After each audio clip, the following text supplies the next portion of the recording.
Welcome, everyone. You're listening to Structure Talk, a Structure Tech presentation. My name is Bill Ulrich, alongside Tessa Murray and Reuben Saltzman. As always, your three-legged stool coming to you from the Northland, talking all things houses, home inspections, and anything else that's rattling around in our brain. Welcome to today's episode. We are going to do a show that we call Showing Red Flags.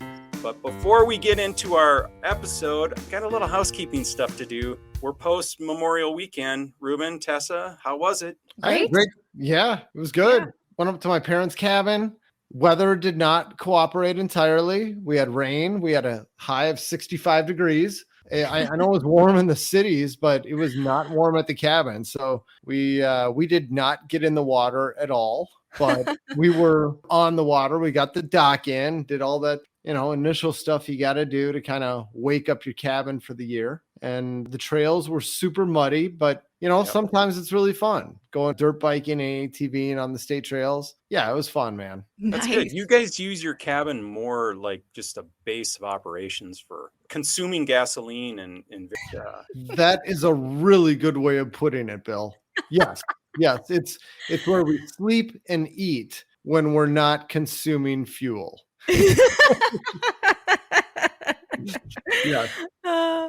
That's nice. I spent some time scrubbing the upper and lower deck at our house and washing it, making it super clean, and then bought some outdoor furniture this weekend and was assembling chairs for a while.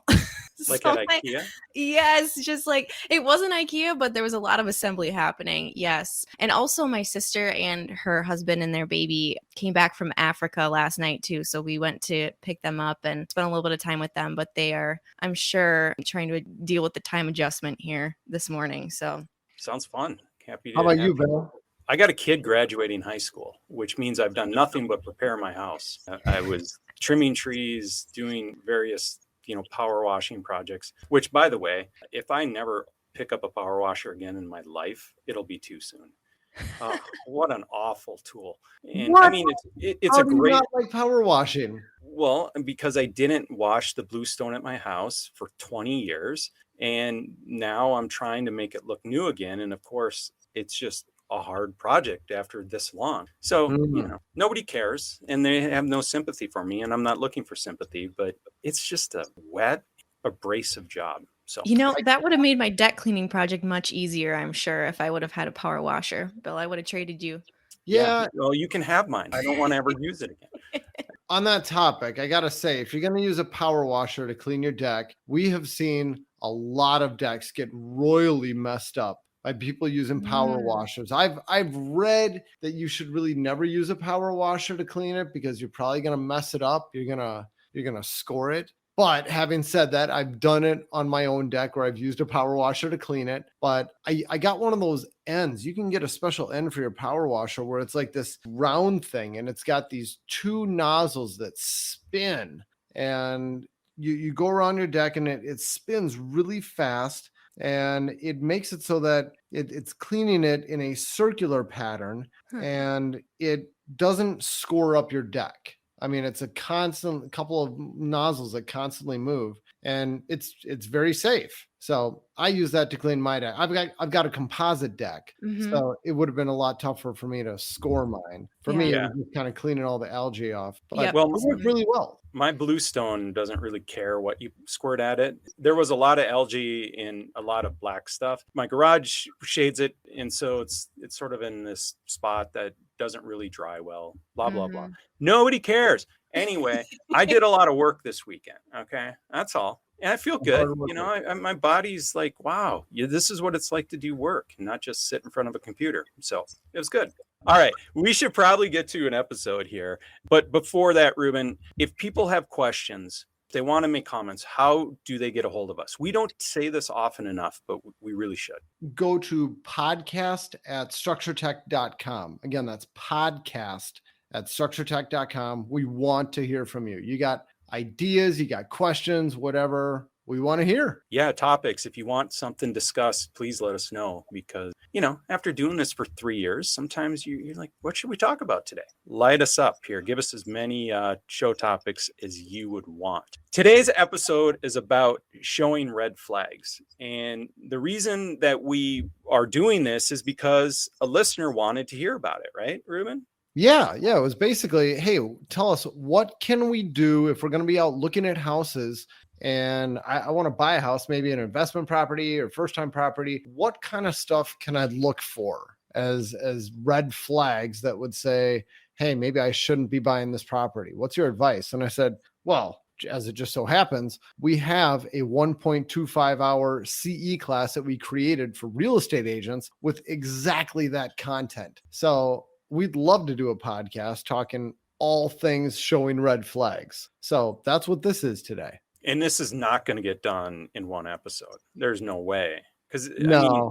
You guys are both shaking your heads. This is probably at least a 2-parter, maybe even a 3. It depends how wordy you guys get. Yeah, we won't get wordy enough for a 3-parter, but definitely a 2-parter, I think. Yeah. And, All right. I'll say this. Let's start the beginning of the show and let's close the show with this information. We have this available for anybody who wants to see the whole class with all of the slides and getting into kind of the deep dive on all of this stuff. I mean, for a podcast, we can only talk about this. A lot of these topics, it's helpful to see photos. We have that class. Again, it's an hour and 15 minutes.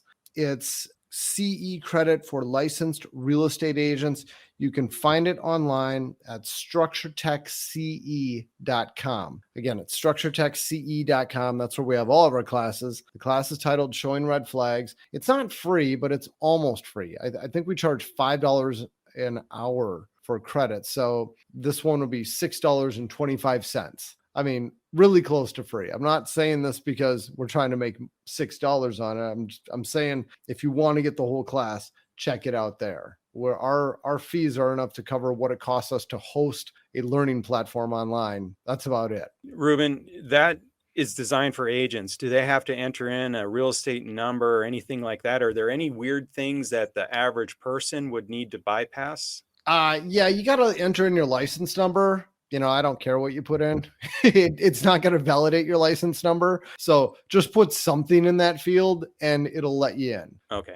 You could just put NA and then we will know not to try to find your information and try to give you credit. Yeah, we will appreciate it if you would put NA if you're going to take this class. All right. Well, let's jump right into it. So where do you start on a red flag presentation? I'd say we start by saying before you go to any showing, before you start looking at houses, any of that, you need to have the right tool. And it's the same tool we talk about with our walkthrough consultations, is get a good flashlight and bring along with you. Don't rely on the little pen light on your phone. Those flashlights are garbage. It's better than nothing, but just a little bit better than nothing. Really, get yourself a good flashlight. You can buy such nice flashlights today for $50. I mean, even if you got to run to your local home improvement store and get something off the shelf. I sneer at everything they sell, but still, no, I'm joking, but it's you're a flashlight snob. You're not joking. I am a flashlight snob, but still, it's going to be a lot better than the flashlight on your phone. Okay, so let's get into the actual defects to look for when you're looking at a house. So let's start with the roof, because that's one of the first things that you'll see when you pull up to the house. A lot of times that's kind of one of the biggest concerns for buyers, because it can be really expensive to have to replace a roof. So we'll dive into roofs here. And our first recommendation for you is to take a walk around the outside of the house and look at the roof from every angle that you can look at it from. Sometimes if you're buying a house that might be in the city and there's high density and your neighbors are really close, you might actually need to kind of take a step back and look at that roof from an alley or from across the street to get a good view. And we've got pictures in this presentation that Reuben was talking about showing red flags. We couldn't see it from the ground, and we actually had to go across the street to get a view of that roof, but it's worth it. Sometimes you'll find defects that are really obvious that way. We've got pictures of shingles that are actually coming off the roof, sliding off the roof. They weren't attached properly. You can look for other irregularities like damaged shingles, patched shingles, that sort of thing, just by doing that walk around the outside. And one tip too is take a look at the south side, especially. The south side seems to get a lot of sun, and it can kind of just wear and tear the roof faster than the other sides. And so look at the south side. On that, when you're talking about focusing on irregularities, I mean, it's like people think it's, well, how am I going to inspect the roof from the ground? But there's a lot that you can see from the ground, just looking for exactly that, looking for if they all look nice and uniform and the lines seem to line up pretty well. And then there's one little section where they don't. That's something to be concerned about. If there's wavy patterns, if there's areas where if you look at it from just the right angle, you can see the whole roof looks flat. Just little areas where you have nails sticking up will make the shingles not look flat. And you can see it really obviously from the ground. So there's a lot of stuff that you can see to alert you to a bad roof just looking from the ground without having to walk it. I mean, there's no substitute for walking a roof, but there's a lot of stuff you can see from the ground that, you know, so often we pull up to a house and we see defects right when we get there. And the buyers had no idea that this stuff was going on simply because they hadn't taken the time to just look. I don't want to put you on the spot, but I mean, you said that could be a concern, and that seems like, you know, I get it. But do you often see when you've got a roof defect that it's like, oh, this whole thing needs to be replaced? Or is it something you could just be like, it's data, put it in the old, I know more than I did before filing bank and move on?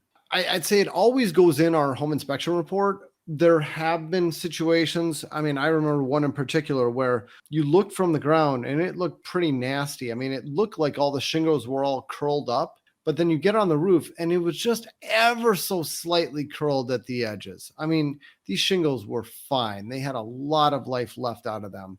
And the insurance carrier said, you need to replace your roof now or we're going to deny your coverage. And so it was really frustrating for the home buyers because they had to put a new roof on. And I'm there telling them your roof is perfectly fine. You've got a ton of life left. So yes, Bill, there are cases where you see these irregularities and it's almost like you just file it away. But in some cases, it's not that easy. Something else to look for from the ground is checking to make sure that everything is plumb and level and square and even. Looking at roof lines, making sure that you don't have big dips in your roof, making sure that you don't have sags in the sheathing. Sometimes you can see areas where the roof sags majorly, where you've got portions of the house that may have been added onto and the additions are sagging, or you don't have enough support in the attic. You've got sagging ridge lines. And by the way, ridge line is the very top line of the roof, just in case anyone's not sure what that is. But you can see all that stuff from a distance. But a lot of the time when you're on the roof,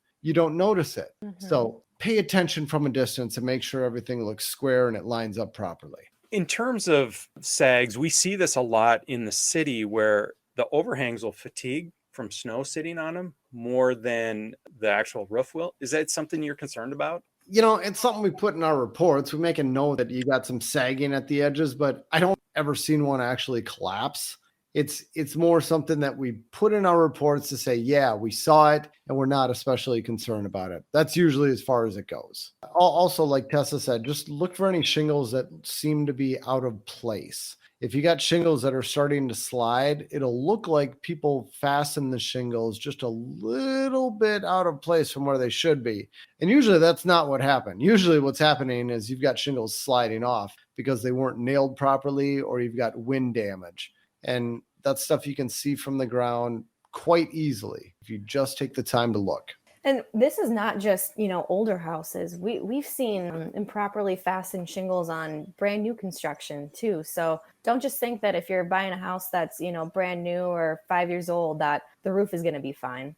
Great point, Tess. And, on new construction, one of the biggest defects that we end up finding is nails that are overdriven. And unfortunately, that's one of the things you'll never be able to see from the ground. But the telltale sign that you have a problem because of that is shingles sliding out of place. So just to repeat what you said, Tess, Doesn't Yeah. matter the age. Take your time to walk around the entire house, whether it's new construction or the roof was recently replaced. This doesn't mean you have a perfect roof. Yep. One thing I will mention is discoloration is probably not a big deal for most roofs, right? Like, because you'll see sometimes there's galvanized vents or there's some sort of metal vent and there's a different color on the shingles below the vents than there are in between them. So don't worry too much about color. Just look more for defects. Yeah, that is a great point, Bill, because so often when you got that black streaking on the roof, people kind of freak out about it and they say, well, obviously this roof is just about done. And as far as I'm concerned, that is purely cosmetic. I have never seen that black streaking to cause any type of damage to a shingle. It just makes your roof look bad. That's it. So yeah, don't worry about that. And if you don't like it, you could have somebody come out and professionally clean your roof. They would not power wash it. They would use chemicals on there, and they might even lightly scrub it with a brush that's about as soft as a car wash brush. I mean, very, very soft bristles just to agitate the solution a little bit. I've tried it on my own house. I've blogged about how well it works, and it'll make that roof look new. So it's very effective. But yeah, the black streaking, no concerns. It's fine. Okay, what happens though in the wintertime when you can't see a roof? Are there clues that are going to point you in the direction on those houses? That's a good question. And it is a challenge in this cold climate when we have a roof that's covered in snow. And, as home inspectors, what we try to do is set up our ladder and brush off some snow. And we shoot for that south facing side to look at those shingles, since that's usually the side that fails first. Now, I don't know if you're looking at buying a house, if you're going to show up with a ladder and you can climb that and scrape off the snow, but if you can, that's a good way to take a look at, a sampling of the shingles for anything that could be, really obviously at the end of its life. But if you can't do that, you can still use the snow to show you some other things. And one thing I like to do is look for melt spots on the roof. And if you've got certain areas where, that have no snow on them and other areas that have a ton of snow, that's a good indication that you've got heat loss happening in that area. And that can be a sign, obviously, maybe you need some air sealing, some insulation, something like that going on. But also it's a good time to look for, ice dams. Does this house have issues with ice dams? And so that snow can kind of be almost like a little roadmap for heat loss and how your house is going to perform.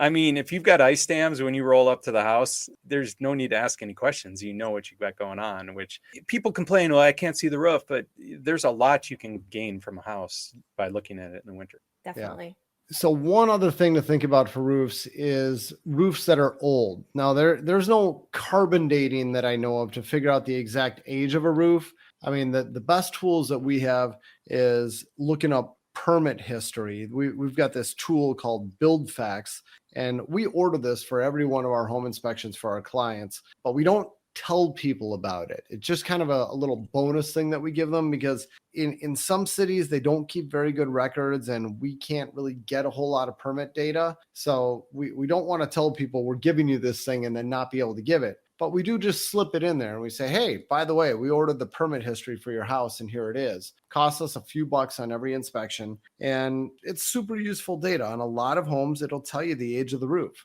And it's important because insurance companies get really funny about roofs that are past the 15-year mark. And we won't get into all the specifics for this podcast. There's a whole podcast that we recorded. I think it was on the criticalness of the 15-year mark of your roof. We may have had Charles Thayer on to talk about that. So we won't get into it here, but knowing the age of the roof is a really helpful thing. You may have a seller's disclosure where you can rely on what they told you, but if you have a means of looking up the permit history to figure out the age of the roof, try to do that. I would definitely try looking at permit history at some point before you finalize your purchase on a house. If I'm not mistaken on the disclosures, it's like, is the roof older than 8 years or newer than 8 years? And I don't know why they chose 8 years, but that I believe is the question on the actual real estate disclosure. I think you're right. I think it may have used to have been that. I think the current question today says, what is the age of the roof? Oh, well, good. I believe it's old language you're referring to, but I'm not positive about that. Okay, well, good, because I don't buy and sell a lot of houses. being here for my entire life. Anyway. Yeah. All right. Are we done on the roof, or is there more that you want to touch on up on the roof? That's it for roofs. I mean, the big takeaway there is look at every side that you possibly can. And just because it's winter doesn't mean you can't see anything. A lot of these roofs have snow that is blown off or melted snow. Take your time to walk around the outside of the house. And especially, just one other tip, if you're buying a house in winter, for the love of love, get yourself some good winter boots and take the time to walk around the outside yard, walk it from a distance, walk it up close.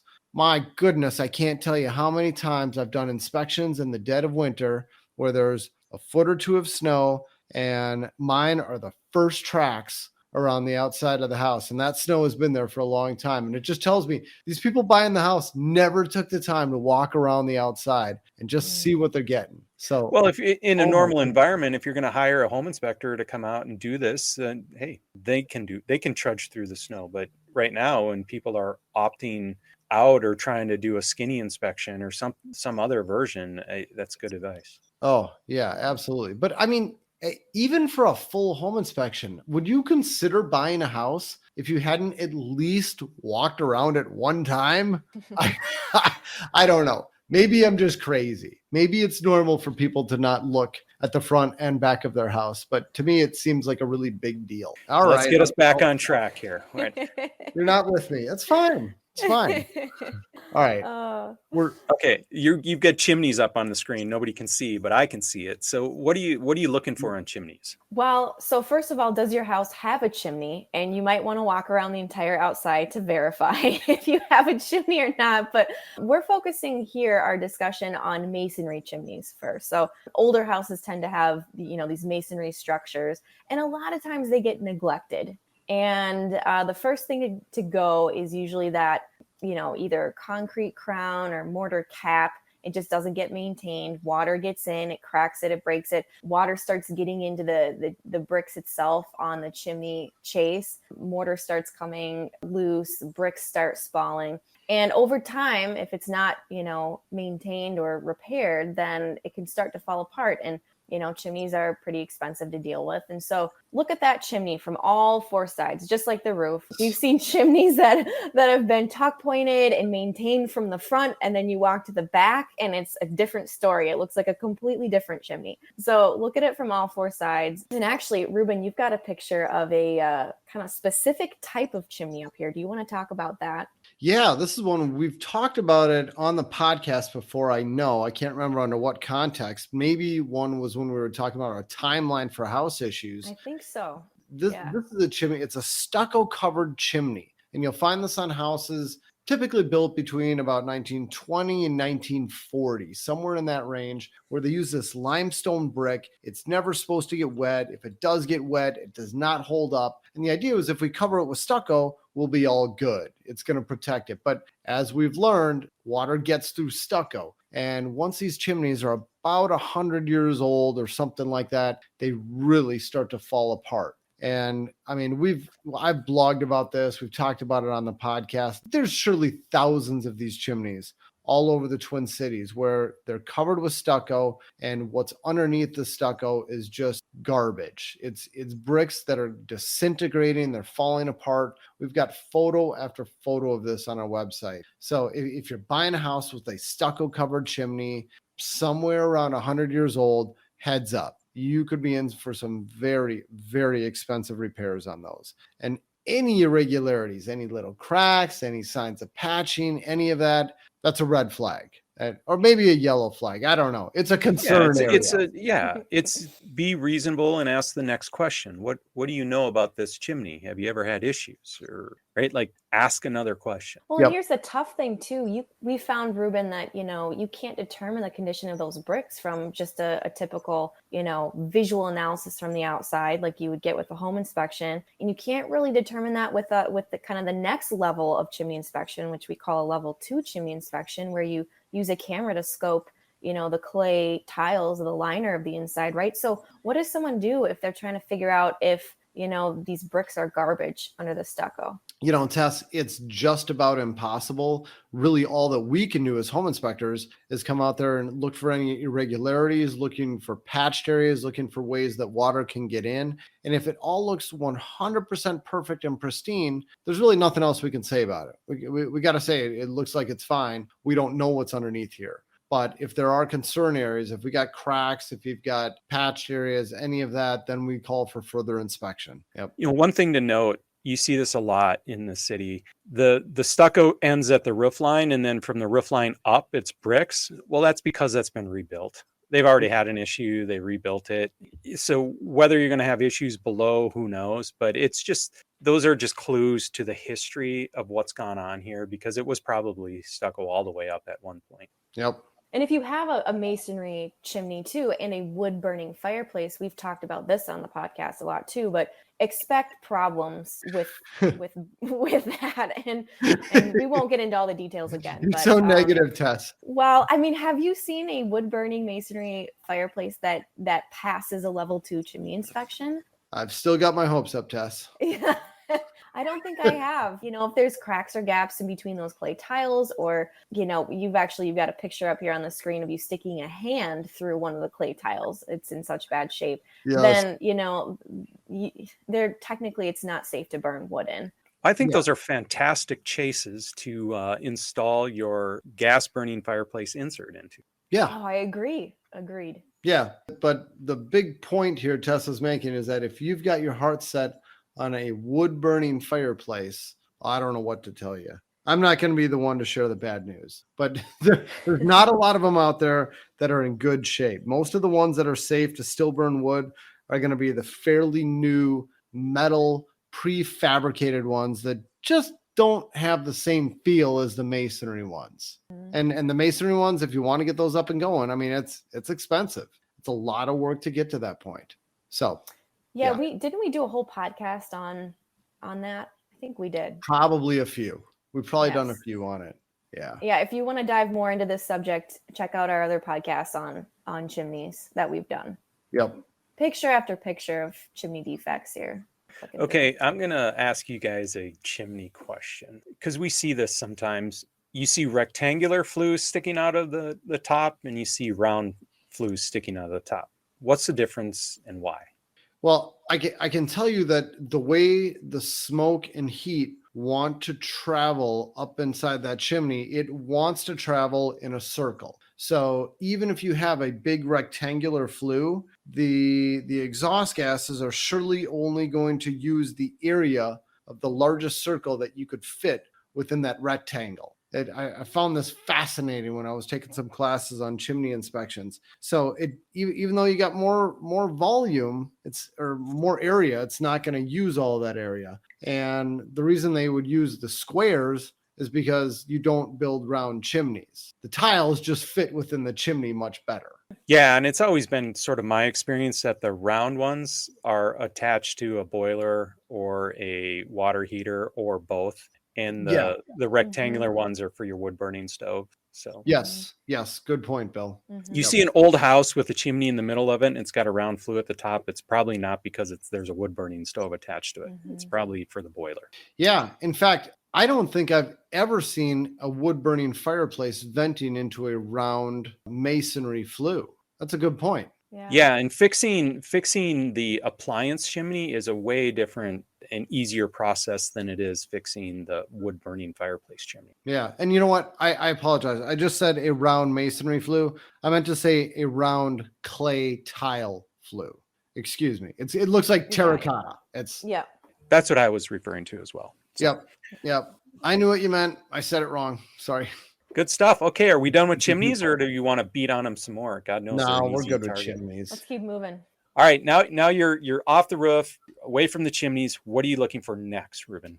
Next, we're looking at water management. And I know this is a topic we've talked about a lot on this show. It's just thinking about where water goes, taking a step back from the house, looking at the roof lines and thinking, if you're a drop of water, where do you go? and thinking about where all of the water gets concentrated. And, if it's a house built within the last 30 years or so, I can tell you where all the water is going to go. It's going to be concentrated right to the front door. That's how we build all of the houses that's how we've been doing it for the past several decades. But think about where all that water goes and focus your efforts on those areas. Think, all right, this is where I need to be more cognizant about rotted windows, rotted siding, water in the basement on the other side of where all this water gets concentrated. And think about the areas on the outside of the house that get wet. I mean, there's a bunch of houses in my neighborhood where we got these little bump out bay windows, and the windows stick way out from the wall. They don't have any overhang protection. So every time it rains, no matter which way the wind is blowing, these things get wet.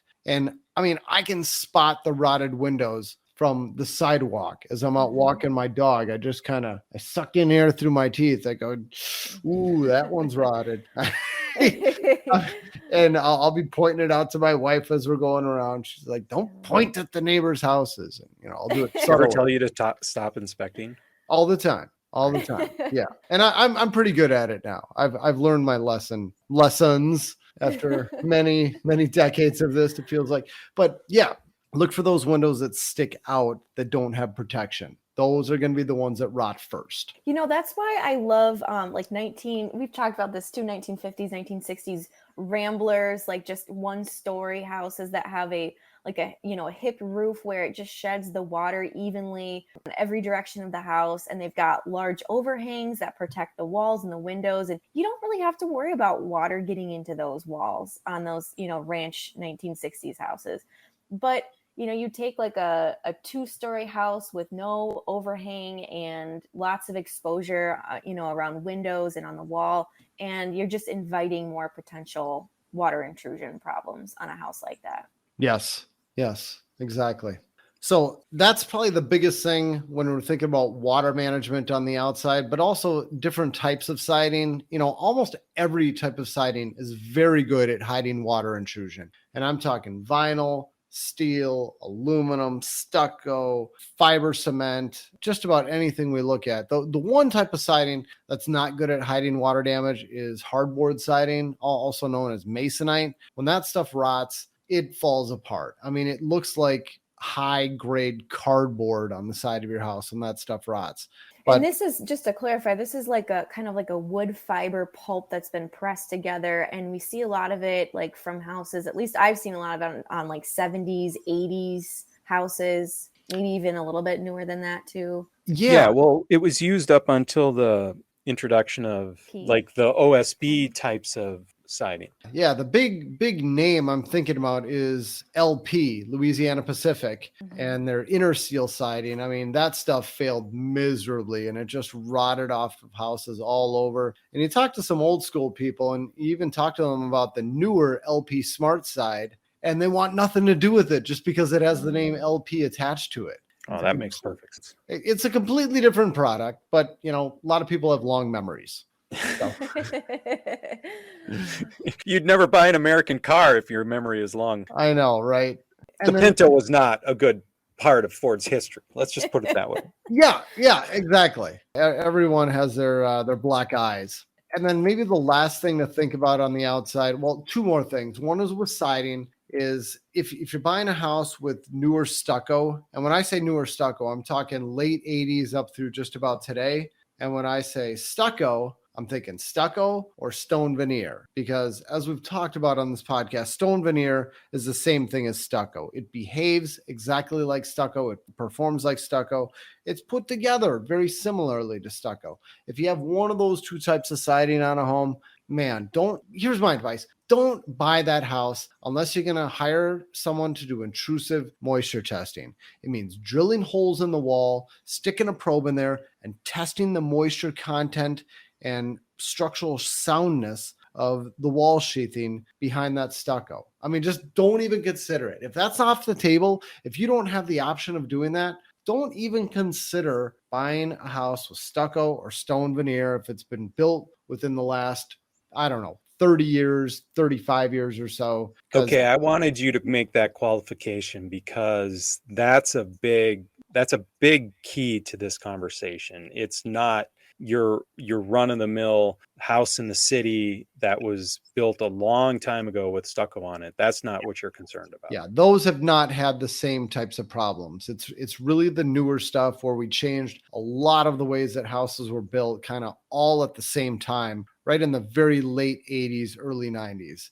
It's everything from that point on that we're concerned about. Previous, we're all good. You know what? I will add though, Reuben, I have seen some houses in the 70s that I would be concerned about too.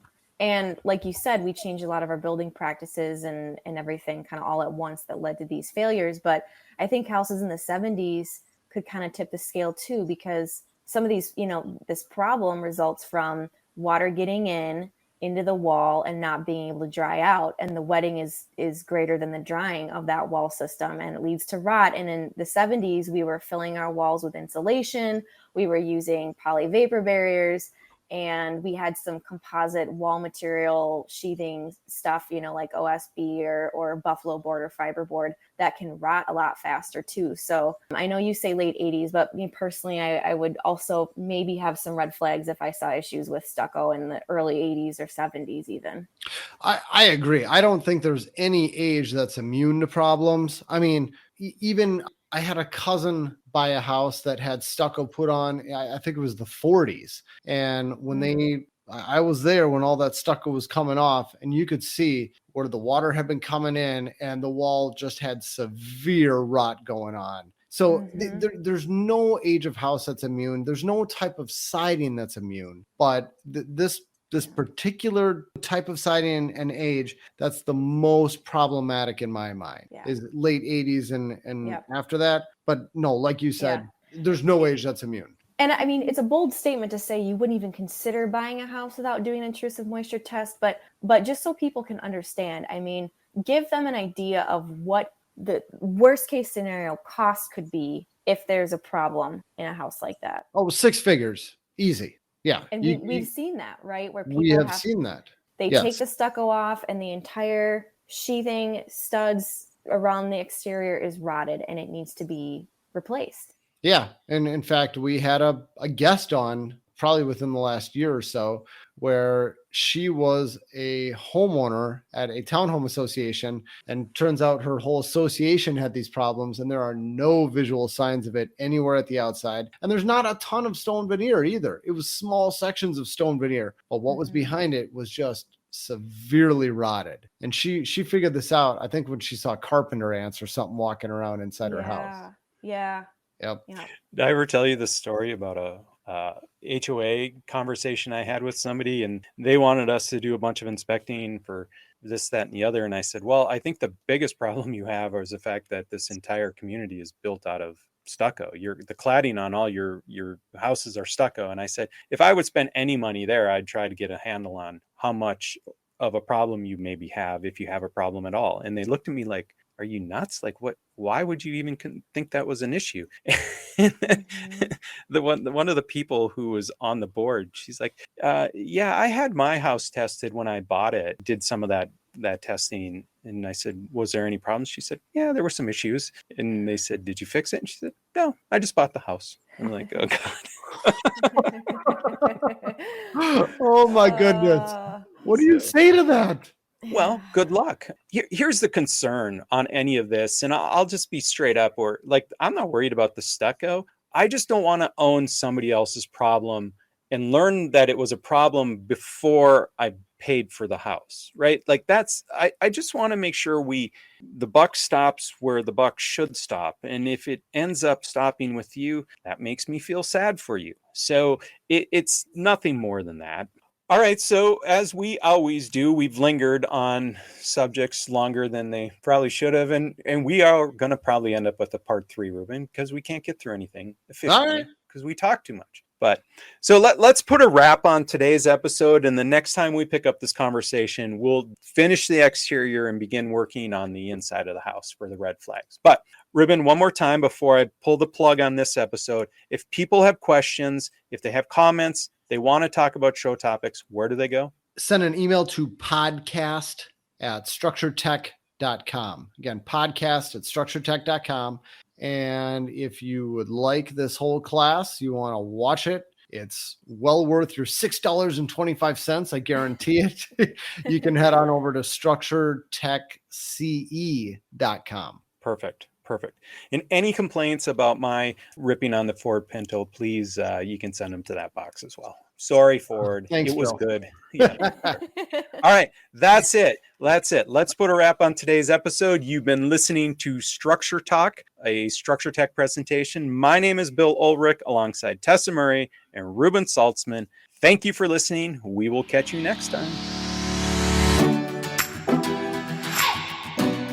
For more information on how we can provide you with the right information about your home before you buy or sell, contact us at structuretech.com.